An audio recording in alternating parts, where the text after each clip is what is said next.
Hi mom, welcome back to our DCC session. So hope you are watching videos and learning something every day and you are not wasting your time, valuable time. So try to watch the videos regularly and try to gather knowledge. So yesterday we learned about this architectures which contains multi-threading concept for the graphics processing system. So in the first method we learn we have only one thread with 4 functional units, but in the second we have two more threads added here. Okay, two more threads added here up to now. Later one more thread is also added so that the multiple threads can be useful to execute the instructions. So in this a multiple threads are using for different instructions separately. In this we are going to use only single thread, but in this different instructions are running by different threads. So little bit more advancement compared to the previous one. In this, any instruction can execute by any thread. There is no restriction on this. Means any thread can able to perform, or it has capability to perform any type of instruction. Here we have used one thread. Here different threads for different instructions. Here one thread for different instructions. And in this more advancement, instead of using a single core for to all the operations, here we have using the multi-core. Okay, so that some operations are going to done at the one core, some other may going to do it one core. Okay, and finally simultaneous multi-threading of processor. Here we have any number of cores, ma. See, up to now we learn about 15 to 16 cores, for example, up to our imagination, but it's beyond our concept. Okay, we will see about this very shortly. So if you observe, the number of empty slots are more here. If you count properly, here there will be less. Here also there will be less. Here also there will be less, and one is lesser than another one. At the last, the more empty slots are very less. Why? Means as we have a number of threads and we can use any cores, any threads executing instructions at any place. There is no restriction on that, so that time is going to saving us by scheduling the CPU in a busy manner. Okay, so that is the advantage of this simultaneous multi-threading processor. This is our main technology which are going to use in GPU. Okay, ma? Simultaneous multi-threaded processor. Okay, so yesterday just I given the diagram and I didn't give any content. See here, the superscalar processor is single threaded with 4 functional units, which I said previously. Okay, so each of this multi-threaded processor is 4-way multi-threaded over 4 functional data paths. Yes, we learn about that. So the dual core processor, which contain dual cores, assume 2 processing cores, of course. Each have a single threaded two-way superscalar processor. Means in the dual core, which contains the dual cores, each having 2 processing cores, each a single threaded two-way superscalar processor. Okay, and so only instructions from the same thread are executed in a superscalar processor. Even though we have 2 cores or 3 cores or 4 cores, it doesn't matter, but one core have only one thread here. All instructions from the same thread are executed in superscalar processor, whether it is a two dual core or it is a quad core, it doesn't matter. The main theme is maintaining a single thread. Is it fruitful, ma'am? Is it fruitful? No, it is not fruitful at all. Why? Means a single thread can't able to all the processing capability. How it execute all the instructions? We may have multiple instructions, we have multiple programs.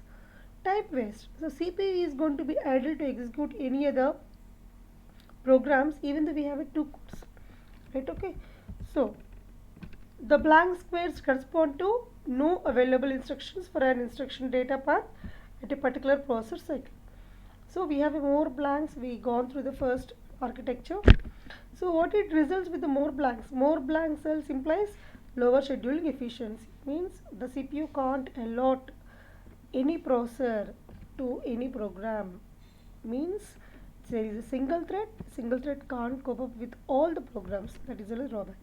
Okay, so here the maximum instructional parallelism or maximum task-level parallelism is difficult to achieve at each process cycle. Of course, we can't execute multiple instructions, we can't execute multiple tasks. That is a drawback of this first architecture. Coming to the second one, fine grain multi-threading, little bit good one. Instead of using a single thread, we are going to use multi-thread. Switches the execution of instructions from different threads per cycle. Yeah, so as we have more than one thread here, one instruction can be executed by multiple threads here. The instruction is going to sharing by multiple threads. Little bit more advancement is a third one, coarse grain multi-threading. Execute many instructions from the same thread. A single thread is going to execute in the first technology. A different instructions are going to execute by a single thread in the second technology, or different threads. In this, different instructions, any number of instructions can be used by one thread. What is the advantage with that?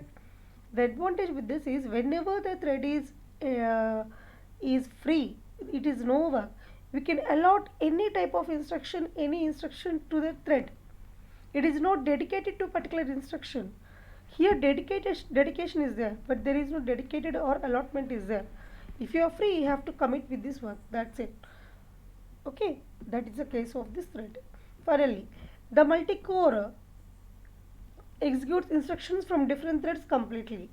So as we have a different cores, automatically different threads are going to use any number of threads. There is no limit at all. And finally, the SMT, simultaneous multiprocessing. What you are saying is allow simultaneous scheduling of instructions from different threads in the same cycle. No need to go to any other working of cycle. Okay, no need to go. At the same cycle, we can use multiple threads. It's okay. So these advantages of this architecture. Now, GPU computing to exascale and beyond. So what is the motivation beyond this GPU? What is the advantage with this? How the evolution came up, how it is better than CPU. Okay, so we are going to discuss about this in this video. If you observe here, what is the GPU?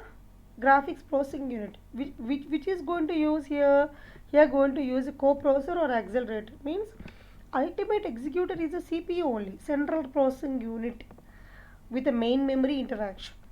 But the CPU will instruct the GPU to perform this. Okay, so it is a CPU is a master. What about the GPU is the slave?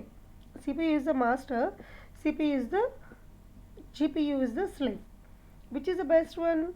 GPU is the only, because lot of work which have to handle by the CPU is going to done by the GPU by using a graphics card or video card. Okay, next up, the GPU offloads the CPU, means it will give rest to the CPU to perform lot of instructions or execution.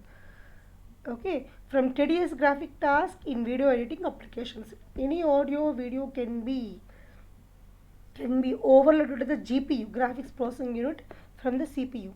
So that work is going to be done by this assistant. Who is assistant here? GPU. Yes. So the first GPU processor is GeForce 256, which is given by NVIDIA. Okay, Vidya in 1999. See, if you see the architecture, it's a very shocking for us. We have to check that. So these GPU chips can process a minimum of 10 million polygons per second. Oh my god. So each GPU, the GPU chips can process 10 millions of polygons per second. And computer on the market, it's a very, when it is around 2007 or 8. Not even in here. Okay. Right. So unlike the CPUs, GPU have a throughput architecture that exploits massive parallelism. Just we go on to it. As we have a multi-core and multi-threads concept, automatically parallelism is going to exploit, means it's going to exhibit, so that the execution time is going to be very less, efficiency is going to be more, throughput is going to be better, not moderate, or it is also superb. Okay, so lately parallel GPUs or GPU clusters have been gathered. So if the GPU is working automatically, we can place all the GPUs at one place, okay, to form a cluster, and you can start execution, right? Next, so a GPU invention is extended to general purpose also. So not only for specific purpose, but it is extended to general purpose. Means general purpose GPU means it can be useful in any type of application, not specific application. Not only for specific application, but only for any type of application. Okay. So how the GPU works? It's a big question. We have architecture. I will tell you shortly. So earlier the GPU functioned as co-processor attached to the CPU. Earlier, okay. The example is the NVIDIA, which contains how many cores? 128 cores on a single chip. On a single chip it has 128 cores. Each chip have 8 threads, if you see this. Furthermore, each core on a GPU can handle 8 threads of instructions. Oh my god. So 128 into 8, how much, ma'am? 1024. See. So this translates to having up to 1024 threads executed concurrently on a single thread, in a single GPU. How many instructions can execute by 1024 threads? There is no specific number. If one thread is allotted for one single instruction, we can execute 1024 instructions. But if multiple threads can be used by multiple instructions, means there is no limit. Any number of instructions can be taken care of by multiple threads in this concept. Okay, so NVIDIA, how many cores we have? 128 cores. How many threads we have? 8 threads. How many instructions we have totally? Sorry, how many threads we have totally? 1024 threads, means 128 into 8. So which can be helpful in terms of massive parallelism. We know about this. Okay, but what is the work of the CPU here? The CPU can be optimized for latency catches. What is the latency means? See, if you want to get any data from your hard disk, secondary storage device, it will become late to process. Okay, because we have to locate the or find out the location of the data in the tracks or sectors. Later we have to find out the seek time. The seek time is very more means finding the location, because of tracks and sectors are more in the hard disk. Automatically time is going to taking more, automatically efficiency will be less, automatically throughput will be less. So there is a dependency on this. So that what we can do, ma'am, we can do is the latency caches. In order to avoid that, whatever data you want to process by the CPU or the GPU have to maintain the main memory. Okay, so the main memory is always connected to the CPU only, but not for the graphical processing unit. The main memory is connected to the CPU only, so that the CPU can access whatever data it required from the main memory very fastly. Why main memory, madam? Why not secondary memory? The main memory compatibility is very similar to the CPU. The main memory and the CPU are the semiconductor devices, but coming to those are magnetic devices, which are very slow in processing. Okay, so in order to, what is the latency? Delay in submitting and starting execution. Whenever you make a request to get my instruction to execute, you submitted a request, but you have taken 10 seconds of time to get that instruction, means the latency is 10 seconds. We should get in a nanoseconds. If it is so, the time is going to be reduced. Okay, now. So while the GPU is optimized to deliver much higher throughput with explicit management of on-chip memory, CPU have to maintain the main memory outside, but every GPU has its own memory. If you remember, L1 cache, L2 cache, L3 cache. L1 cache is attached in the core itself. L2 cache is for sharing the different cores. L3 cache is for sharing the different processors. Remember that. So with this, the CPU can reduce the latency, but the processing capability can improve by only the GPU, he want to say. Okay, now the GPU programming model, the architecture we are going to learn in this. See, if you see this, the GPU contains a multiple processor. Okay, so in this we have more than one processor, means one core is there maybe. one core, second core, third core. Multiprocessor, again one more chip we have. Okay, so in this multiple chips we have, so that we can count any number of multiprocessors. There is no limit. A chip which contains a cores. Okay, so it have a device memory, also secondary memory, which are able to, which is the biggest, or we can say largest memory, so that we can share your data, we can place your data. Okay, now, and if you observe the right side, the main component which can able to deliver the data or the receive data is the CPU only. Without activation of the CPU, sorry, we can't do any start. So if the C program or any program, the main function is a very very important one. Of course, the main function will not do any job. The other functions have to work, but other functions are called by main memory only, right? So they used to send some data through main memory, but he is the interface for our hardware and our programming. Like this also, the CPU is the interface to you and to the GPU. As I said previously, with the main memory it can reduce the latency, right now. So this is a GPU programming model which contains multiprocessor chips. Each multiprocessor chip may contain multiple cores. Each core may contain each processor, one processor, which have a device memory, shareable memory by all the processor.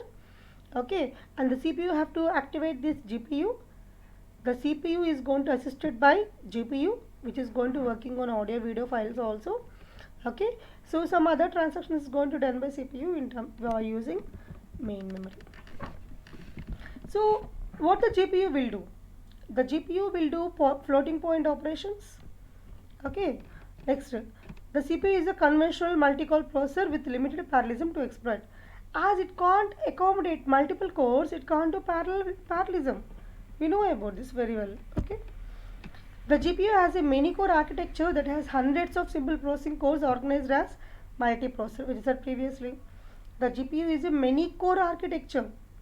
Why means it have a multiple cores residing on the card.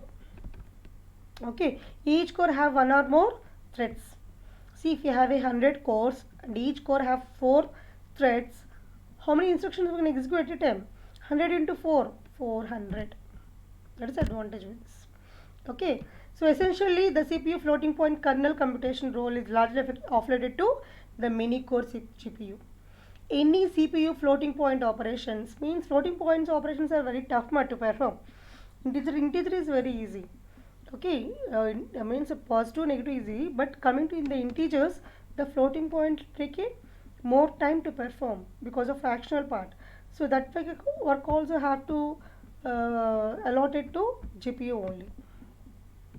The CPU instructs the GPU to perform massive data processing. Yes, the CPU just instructs the CPU. It will not perform operations.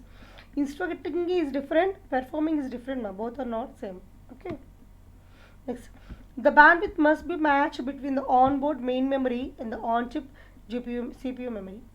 Why means if the CPU is instructing more and more work to the GPU, if the bandwidth is very less with the graphic processing unit, it can't perform the instructions of the CPU. The CPU on-chip main memory should be compatible with the GPU memory. Okay, we saw in the diagram that it is more than main memory always because it is device memory. So there is no problem in that. So this process is carried out, all the process where floating point operations, many core operations, multi-core operations, multiple thread operations are going to perform in NVIDIA Cura programming. We will see about this.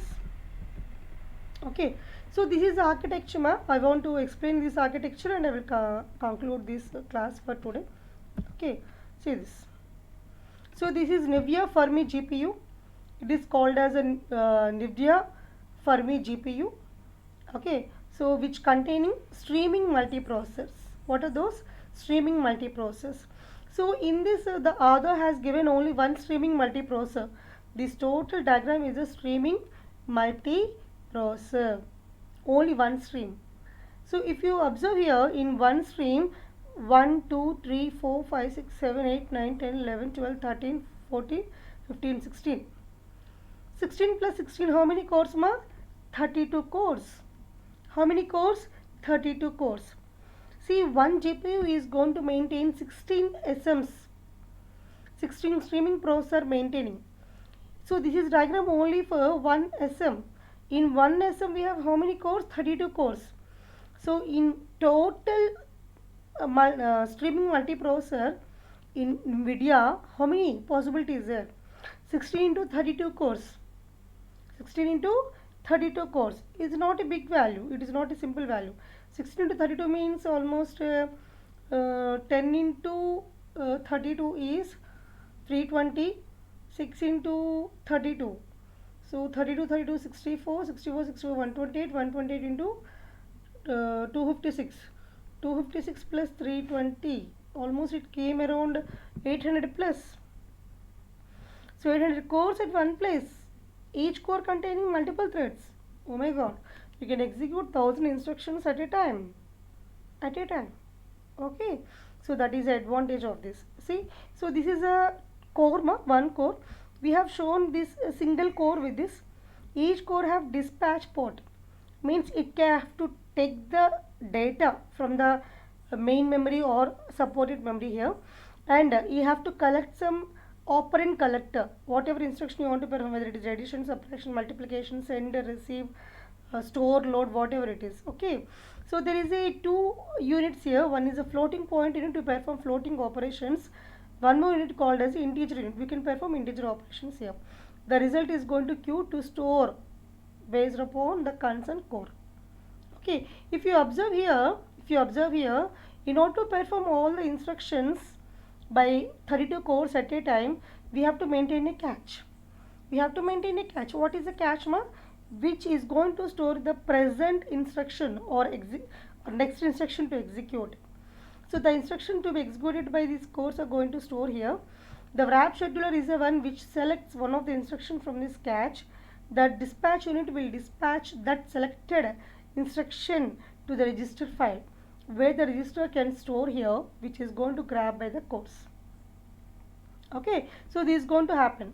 So all these cores, if you want to communicate with any other streaming multiprocessor which is off chip, not on chip, they may connect with the help of interconnect network. Okay, now they can use. Okay, because a lot of chips are connected, they want to store, they want to connect to each other, they want to share, they want to control, maybe they want to communicate with each other, they want to send and receive. Okay, we can do. So if you observe here, for this one streaming multiprocessor, we have L1 cache. Hope you remember what is L1 cache? The local memory, which can store the present results. Okay, now. So, and finally uniform cache, which are going to use multiprocessors. It is only single processor which is going to use with L1 cache. If you want to use a multi-processor, multi-streaming processor means we can use a different caches. Okay, those called as a uniform cache. Okay, ma'am. Hope you remember this. This is architecture for the graphics processing. First architecture, NVIDIA Fermi GPU, which contains 16 streaming processors. How many? 16 streaming processors. Each streaming processor architecture is this one. This is totally for one streaming processor.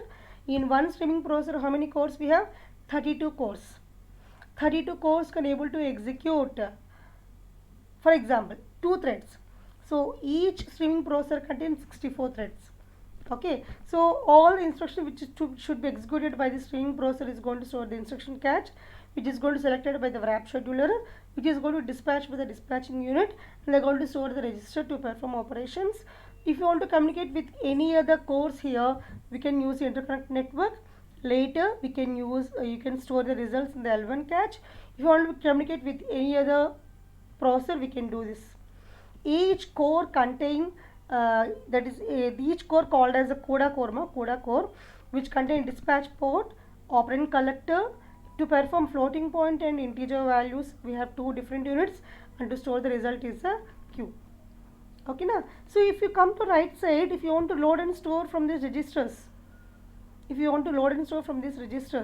so we have to load and we have to store. To perform by the core, we have a load and store functional unit, which is concerned to each 4 core 1.